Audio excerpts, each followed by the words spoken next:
Excellent, excellent. As Seventh-day Adventists, along with the Ten Commandments, we're admonished to live by the 8 laws of health, which can be summarized in the acronym New Start.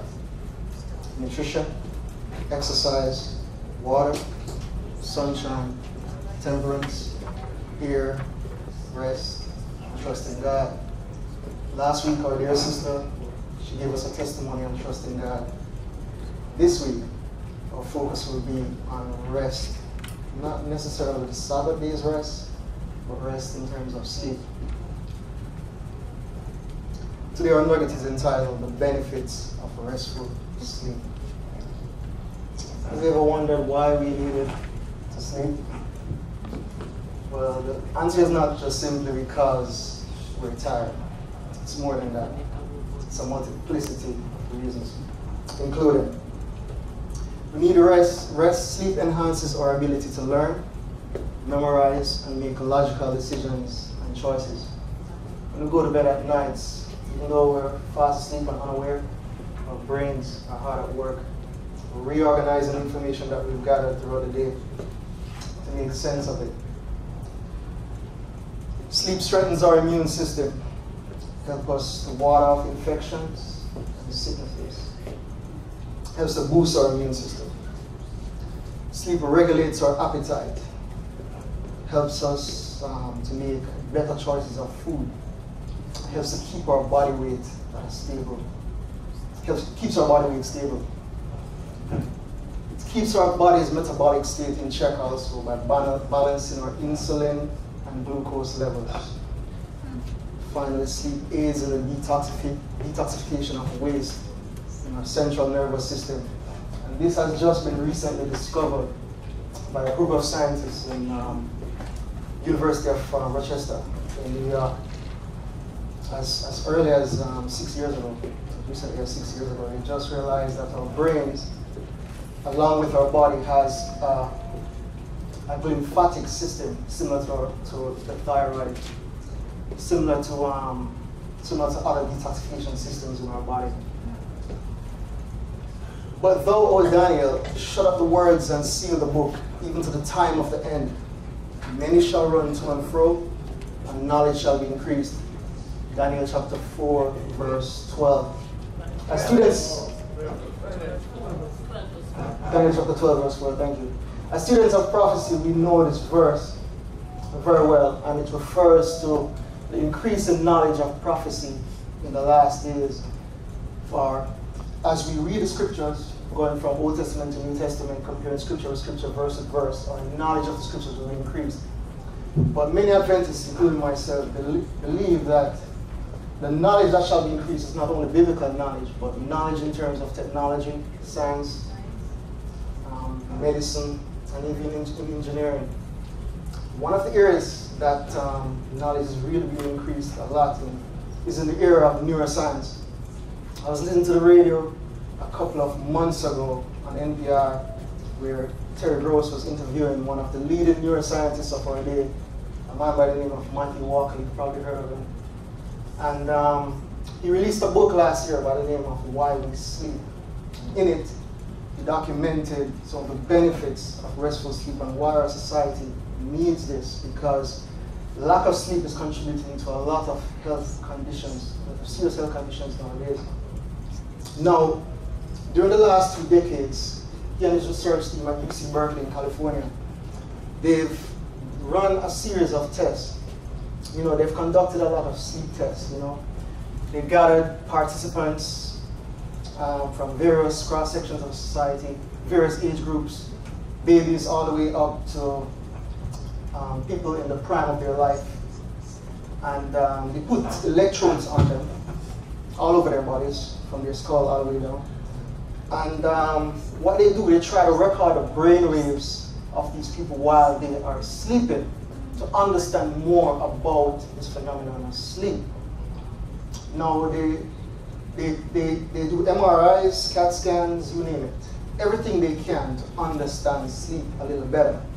And he published this book, he released it last year, and it was well received by the world. It actually made the bestsellers list in the New York Times and even in London also. And in the book, they made some startling discoveries. And I must say in advance that the prognosis is not all that good.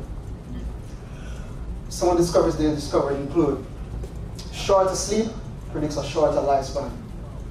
If you're getting less than 6 hours of sleep, it's a serious predictor that your mortality rate could be much lower than the average person. 2, every major disease in our developed world has a causal link to insufficient sleep, including cardiovascular diseases, neurological diseases, and some respiratory diseases.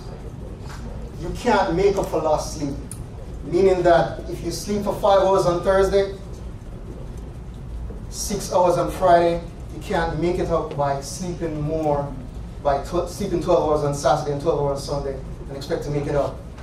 How much sleep you get in a 24-hour period, that's it. You lose it if you don't get 8 or more. Sleeping pills do not produce naturalistic sleep. God has made us so perfect that no sleeping pill that they can make can replicate sleep. The complexity of sleep. Sleep is so complex that no sleeping pill that they've made so far can replicate it. Finally, caffeine and alcohol are harmful for restful sleep. As Adventists, we know this a long time ago. We've been preaching this for over 100 years. Your quality and quantity of sleep changes with aging. The quality of sleep that you got while you were a teen will change over time. Doesn't mean that your recommended amount changes. You still need a good amount, 8 hours, even in your 70s and 80s. It doesn't change. Now, what you're looking at is what we call a circadian rhythm. A circadian rhythm is our biological clock that all of us have. And this internal clock, it regulates certain body functions throughout a 24-hour period. For instance, at 6:30 p.m., your highest blood pressure reading can be taken. It happens right now. It's just that's the way of God made us. At 7 p.m., your highest blood temperature can be recorded at that time. It varies a little bit for teens and older people because their circadian rhythm, when you're a teenager, your circadian rhythm is moves a little bit forward, meaning that your melatonin is not released at 9 p.m. like the average person, like if you're an adult between 20 and 50 years old. It kind of varies a little bit. And when you get to the evening of life, your circadian rhythm regresses, meaning that the melatonin, which is the substance that is released in the brain that promotes sleep, it actually sends a signal to the rest of the body that, hey, it's time to sleep. This happens at 9 p.m., melatonin secretion. Now, this hormone is very important because what it does is, as I said earlier, it sends a message to the brain and the rest of the body that, hey, it's dark now and it's time for you to sleep. Funny enough, a few years ago, I was reading Spirit of Prophecy, and while N.G. White was visiting a college, an Adventist college, she noticed that the students were going to bed very late. And she observed this, and she knew that something was wrong. This should be. And so she wrote in one of her messages, she sent a message to them by saying, listen, nothing that pertains to physical perfection should be looked upon as of little importance. In eating, drinking, and dressing, the laws of health should be diligently followed. And in regulating the hours of sleep, there should be no haphazard work. No student should form the habit of sitting up late at night to burn the midnight oil and then take the hours of day for sleep. If they have been accustomed to doing this at home, they should seek to correct their habits and go to rest at a seasonable hour. And rise in the morning, refreshed for the day's duties. In our schools, the lights should be extinguished at 9:30. Christian Education, page 124, paragraph 1. So way back then, Sister White, she had an idea of the time in which we should really start going to bed. Now, you might be wondering, I get 7 hours of sleep and I don't feel tired. What's the big deal? Another person might be saying, I'm getting 8 hours of sleep and I still feel tired. So the question is, how do you know if you're getting enough sleep? Well, the neuroscientists, they have 5 questions for you to ask yourself, and then you can actually know. I'll not go through all 5, I'll just do 3 for the sake of time. First question, After you wake up in the mornings, can you fall back asleep at 10 or 11 a.m.? If you answer yes to this question, you're not getting enough sleep. Number 2, can you function optimally in the morning without caffeine before noon? If you answer no to this question, you can't function at your best before noon and you have to drink coffee, you probably need more sleep. And by the way, caffeine is not only in coffee, it's also in certain teas. Not all the teas. And it's also in chocolate and certain colas. Third question, if you didn't set an alarm clock, would you sleep past that time? If you answer yes to this question, you certainly need more sleep. I'm not going to do the other two because of time, as I said. So I'll skip those. All right, let's get to the recommendations now. Huh? You want the other two? All right. Number 4, do you find yourself at your computer screen reading and rereading the same sentence over and over again? If that happens to you from time to time, you need more sleep. Number 5, this is for the ones who drive. Do you sometimes forget what color the last few traffic lights were while driving? Answer yes to this, you need more sleep. All right, let's get to the recommendations now. How we can better prepare for sleep and get more sleep. It's 12 of them, so we'll do them quickly. Let's run through them. Number 1, go to bed at the same time each night and wake up at the same time. Try to get this into a habit. Regularity is the aim of the game. If you're a 9 o'clock person, go to bed at 9, wake up at the same time. If you're a 10 o'clock person, make this consistent. All right? Number 2, exercise. Exercise is very good. But don't exercise too late in the afternoon. Men, you shouldn't be leaving the gym at 9, 10 o'clock in the night. That's way too late. All right? Number 3, try to fall asleep before 12 noon. As Adventists, we've always known this. Hours before midnight are worth 2 hours after. Twice their more.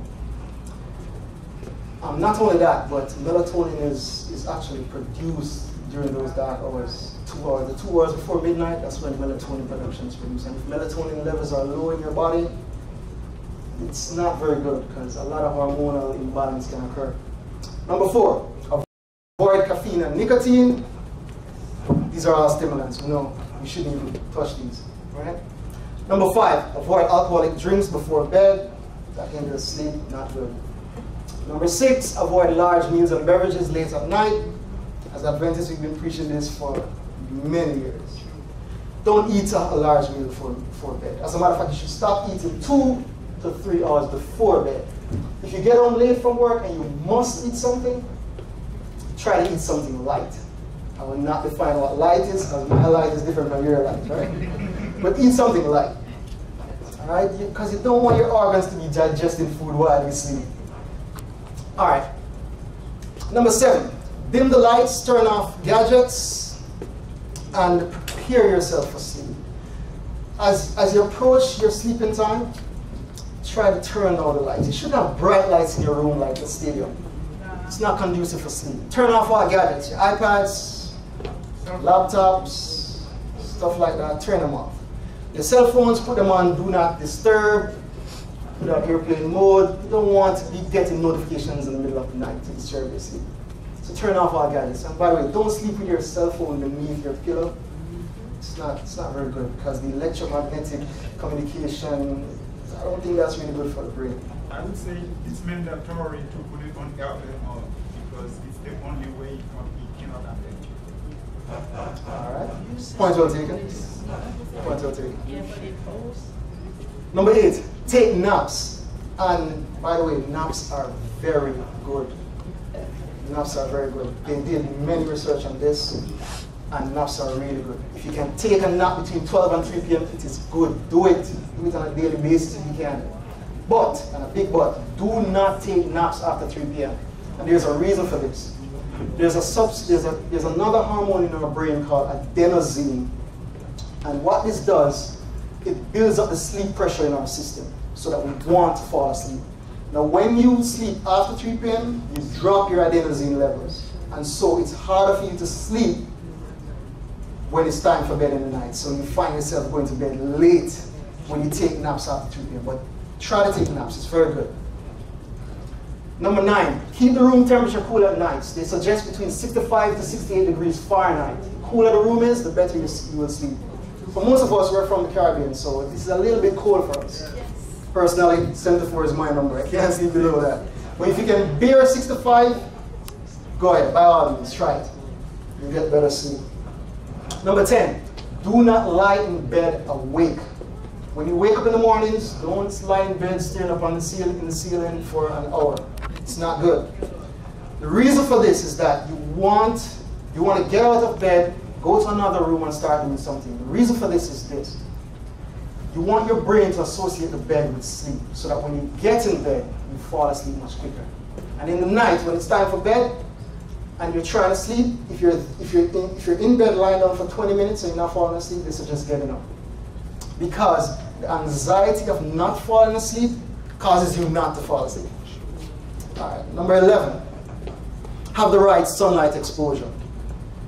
If you're of lighter complexion, they suggest getting at least 30 minutes of sunlight per day. If you're more melanated like me, they suggest getting more, a little bit more than 30 minutes. And you don't have to go into the sun when it's piping hot.